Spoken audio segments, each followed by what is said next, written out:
코로나를 비롯한 호흡기 질환을 막기 위해서 평소에 우리가 어떤 생활 습관을 좀 가지면 좋을까요? 네, 뭐 사실 저희가 반복해서 뭐 손을 씻어라, 기침할 때는 어떤 예절을 지켜라, 뭐 이런 얘기를 합니다만 그래도 호흡기 질환을 예방하는 차원에서의 생활 습관을 좀 짚어주시면 좋겠네요. 네, 제가 이제 코로나19뿐만 아니라 평소에 이제 호흡기 건강을 어떻게 지켜야 되는지에 대해서 간단하게 하나씩 설명을 드리겠습니다. 첫 번째는 촉촉하게 자기. 선생님 자는 건 알겠는데 촉촉하게 자는 건 뭐예요? 좀 웃기죠? 네.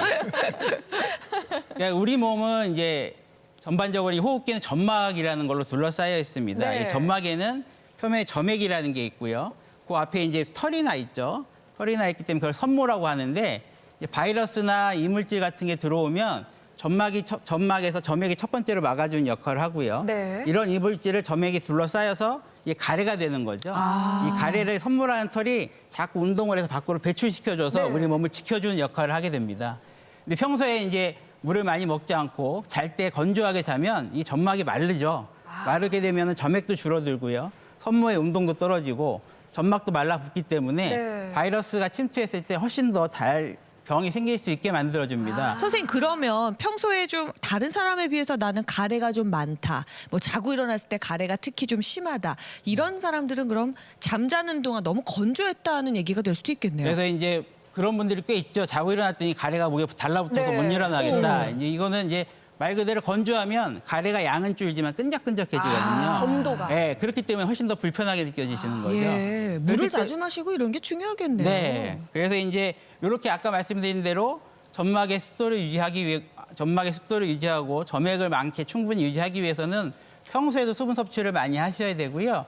특히 주무실 때 건조하지 않게 주무시는 게 되게 중요합니다. 그래서 가습기를 틀어놓으시든지 아니 우리 흔히 얘기하는 젖은 수건 같은 거 걸어서 네. 건조하지 않게 주무셔야 우리 호흡기 건강을 튼튼하게 유지하실 수가 머리맡에 있습니다. 젖은 수건만 얹어도 충분합니다. 효과가 아니 있군요. 그래서 일부러 빨래를 저녁에 하는 분도 계세요. 저녁에 빨랫감을 안방에 이렇게 놓고 자면 얼마나 네. 촉촉하고 그것도 굉장히 좋은데요. 좋은 방법. 하긴 또 뭐 가습기 예. 이런저런 사고로 걱정하시는 분들도 그러니까요. 많으니까요. 네, 자, 맞습니다. 자, 잠자는 곳을 촉촉하게 만들어라. 좋습니다. 자, 두 번째 말 보시면요. 실내 환기를 자주 하셔야 됩니다. 그래서 실내 환기. 네. 아 이거 자주 하고 싶은데요. 요즘 미세먼지도 많고. 그렇죠. 얼마나 그래서 어떻게 해야 될지도 잘 모르겠고. 예전에 이제 말이 많았죠. 미세먼지가 많은데도 네. 실내 환기를 해야 되냐 말아야 되냐 말이 그러니까요. 많았는데요. 미세먼지가 심한 날은 당연히 이제 환기하면 미세먼지가 들어오기 때문에 환기하기가 두려우시겠지만 네. 그래도 어느 정도는 하셔야 됩니다. 그래서 이제 실내 공기의 문제는 두 가지가 있습니다. 이제 하나는 우리가 미세먼지 그러면 실외 미세먼지만 생각을 하시지만 실내 미세먼지도 굉장히 요즘 문제가 되고 있거든요. 실내 미세먼지는 이제 조리할 때 나오는 미세먼지, 청소할 때 나오는 그렇죠. 미세먼지, 네. 그리고 밖에서 외출하고 들어올 때 몸이나 옷에 묻어서 들어오는 미세먼지 등에 의해서 미세먼지가 많고요. 예. 두 번째 문제는 이제 미세먼지뿐만 아니라 이 실내 환기를 안 하면 이산화탄소랑 휘발성 유기화합물 농도가 올라갑니다. 그 얘기 뭐냐면 거꾸로 산소 농도는 떨어진다는 얘기죠. 그래서 우리가 밀폐된 공간에 오래 있으면 어지럽고 졸리고 하는 이유가 그 이유거든요. 그렇기 때문에 우리가 이제 예를 들어서 미세먼지가 심한 날 환기를 안 하고 공기청정기를 틀면 실내 미세먼지는 제거를 할 수가 있지만 이런 이산화탄소나 휘발성 유기화합물은 제거가 되지 않거든요. 그래서 이런 농도를 줄여주고 산소를 공급하기 위해서는 잠깐이라도 환기를 하시는 게 중요합니다. 네. 어머. 근데 일단 환기를 시키면 여러 가지로 좋은 점이 있는 거는 같은데 코로나19의 그 바이러스가 에어로졸로 이렇게 들어오면 어떡하지? 이런 걱정하시는 분들도 많이 계시거든요. 맞아요. 네. 요즘은 아이들이 창문 열었더니 네. 코로나19 들어온다고 창문을 맞아요, 닫으라고 맞아요, 하는 맞아요. 거예요. 이- 아이들 입장에서는. 네, 환기가 예방에 도움이 되나요? 그건 아니죠. 코로나19가 막 그렇게 창문으로 들어오고 이러는 건 아니잖아요. 이 코로나19 바이러스는 전반적으로 이제 바이러스이기 때문에 대기 네. 중에서는 생존을 할 수가 없습니다. 그러니까 바이러스라고 하는 물질은 숙주가 없이는 살 수가 없습니다. 그러니까 이제 숙주가 있어야 살아나는 거고요. 이게 이제 몸 밖으로 배출이 되면 네. 길어야 2시간이면 사멸을 다 한다고 되어 있습니다. 그래서 우리가 뭐 예를 들면 결핵 같은 경우는 우리가 공기 전염이 가능한데요. 그 네. 이유는 결핵은 공기 중에서 72시간까지 생존이 가능합니다. 그러니까 공기 중에서 날아다니는 게 의해서 전염이 될 수 있지만 코로나 바이러스 같은 경우는 공기 중으로 나오면 2시간 이내에 사멸이 되기 때문에 그럴 걱정은 안 하셔도 되고요. 그래서 우리가 보통 코로나 바이러스는 비말 감염이 주 원인이다라고 얘기를 하고 있고요. 네. 또 에어로졸로 비말로 살짝 떠 있다 하더라도 환기를 시키면 다 날아가기 때문에 오히려 오히려 좋네요. 환기시키는 게 더 좋을 수 있습니다. 네. 걱정 말고 창문을 활짝 열어야 되겠네요. 어르신들 공기청정기만 너무 믿지 않으셨으면 그러니까요. 좋겠습니다. 네. 자, 세 번째 생활 습관 세 확인하겠습니다. 번째는요. 미세먼지는 피해라. 이게 환자분들이 오시거나 다른 분들이 저한테 가끔 이제 말씀하시는 것 중에 네.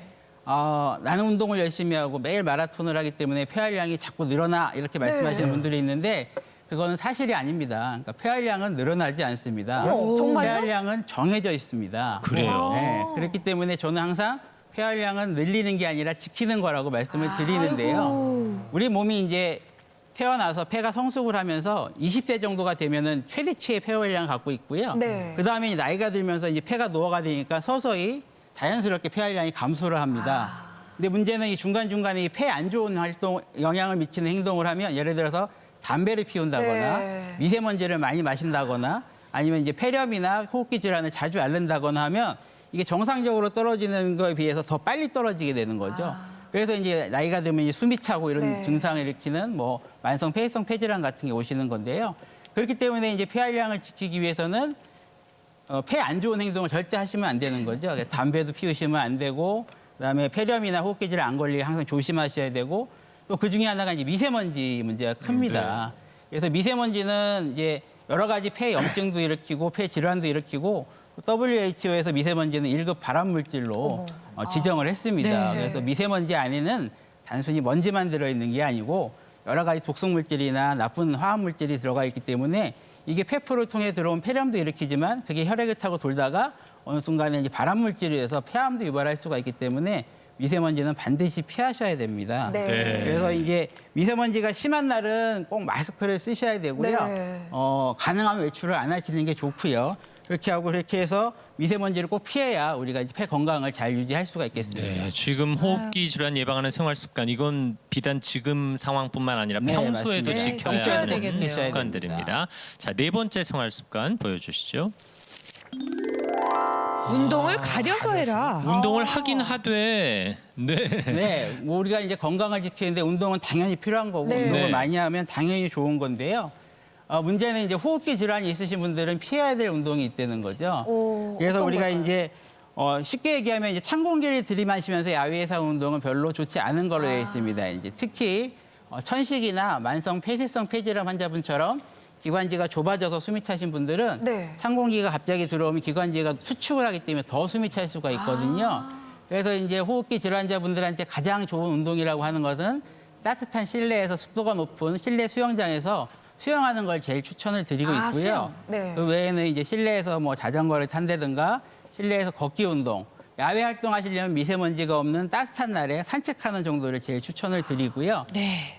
찬 바람이 부는 데서 자전거를 탄다든지 마라톤을 하신다든지 뭐 설산을 등산을 하신다든지 이런 거는 크게 도움이 되지 않고 오히려 위험할 네. 수가 있습니다. 뭐 저희가 웃으면서 말씀을 드렸습니다만 그럼에도 불구하고 그런 걸 좋아하시는 분들이 있으니까요. 그렇죠. 평소에 호흡기 건강이 안 좋으신 분들은 좀 챙기셔야 되겠습니다. 요즘 같은 철에는 정말 네. 유념하셔야 될 텐데 우리 아무래도- 윤문식 선생님도 네, 저는 지금 운동 매일 아침 저녁 그러는데 굉장히 그거 좀 조심해서 해야 되거든요. 네. 저는 말이죠 만성 폐질환, 폐쇄성 폐질환을 앓다가 폐암으로까지 이렇게 발전시킨 아주 나쁜 놈이거든요. 그래서 특히나 코로나 19에 대해서 굉장히 예민해지는데 이 코로나 19에 각별히 조심해야 할 신경 써야 할 그러니까 만성 질환자 유형 같은 게 있나요? 이렇게 과거에 폐암을 앓으셨거나 만성 질환자들이 그렇죠. 코로나19에 유난히 신경을 더 쓰시게 되잖아요. 이거 네. 지금 잘 하고 계신 거죠? 네, 잘하고 계신데요. 우리가 이제 지금 아직까지 뭐 다 밝혀진 건 아니지만 코로나19 환자들을 조금 정리한 데이터를 보면 보통 80% 정도는 경증으로 끝난다고 돼 있습니다. 그건 한 20% 정도가 이제 폐렴으로 진행을 한다고 돼 있고요. 그 중에서 한 15% 정도가 이제 급성 호흡곤란 증후군도 심각한 상태로 돼 있고 사망에 이른다고 돼 있는데 네. 이게 안 좋아진 분들의 이제 통계를 내보면 대부분 고령 환자분들, 기저질환이 있는 분들이 위험한 분들로 돼 있습니다. 그러니까 기저질환이라는 것은 네, 그래서 이제 혹시라도 이제 기저질환이 없더라도 65세 이상의 이제 고령분들은 당연히 조심을 하셔야 되는 네. 거고요.